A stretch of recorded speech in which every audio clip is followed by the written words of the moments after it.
ഒരു സെലിബ്രേഷനാണ് വിഷു. വിഷു എന്ന് പറയുന്നത് ഒരു ഹാർവെസ്റ്റ് ഫെസ്റ്റിവൽ മാത്രമല്ല, ഒരു സമാധാനത്തിൻ്റെയും സന്തോഷത്തിൻ്റെയും മതസൗഹാർദ്ദത്തിൻ്റെയും എല്ലാ കൂട്ടായ്മയുടെയും കൂടെ ഒരു ഉത്സവമാണ്.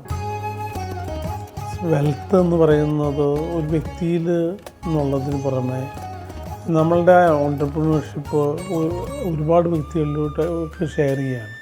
സ്വർണ്ണപ്പണയം എന്ന് പറയുന്നത് ഒരു ആളുകളൊക്കെ ഒരു മോശമായിട്ട് കണ്ടിരുന്ന രീതിയിൽ അത് മാറ്റിയെടുത്തുകൊണ്ട് ഇന്നത്തെ ഇന്ത്യയുടെ സമ്പത്ത് വ്യവസ്ഥയിൽ ഏറ്റവും പ്രധാനമായി ആണ് എന്ന് കാണിച്ചു കൊടുക്കാനായിട്ട് മണപ്പുറം അതിൻ്റേതായിട്ടുള്ള റോൾ വഹിച്ചിട്ടുണ്ട് എന്നാണ് എനിക്ക് തോന്നുന്നത്. രാജ്യവ്യാപകമായിട്ട് അത് പടർന്ന് പന്തലിക്കുമ്പോൾ തന്നെയും ഈ സ്വർണ്ണപ്പണയം എന്ന് പറയുന്ന ഒരു ഏകദാനമായിട്ടുള്ള വഴിയിലൂടെ പോവാതെ ഇത്തരത്തിലൊരു വടവൃക്ഷം പോലെ പന്തലിക്കേണ്ടതുണ്ട്.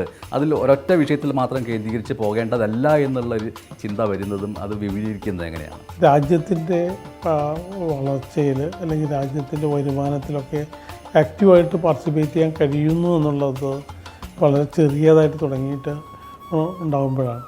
അങ്ങനെ രാജ്യം വളരണമെങ്കിൽ കൂടുതൽ ഓൺട്രപ്രണേഴ്സ് ഉണ്ടാവണം.